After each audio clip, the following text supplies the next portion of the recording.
গত পর্বে মুখোমুখি হয়েছিল ইনসাফ ও ঐনসাফ। আজ রায় দেবে জনগণ। স্বাগতম আবারও দর্শক। আজ আমরা সরাসরি শুনব সাগরের সাধারণ প্রাণীদের কণ্ঠ। আমরা ছোট প্রাণী, ইনসাফ না থাকলে আমাদের কেউ রক্ষা করে না। শক্তির জোরে শাসন হলে আমরা সব সময় ভয়ে থাকি। Fear leads to discipline. Security through strict rule.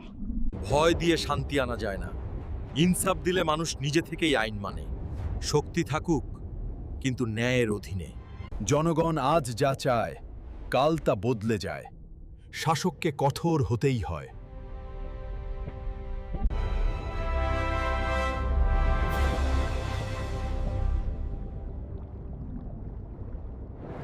সাগর রাজ্যে ইনসাফই হবে মূলনীতি, কিন্তু শক্তিও থাকবে আইনের অধীনে।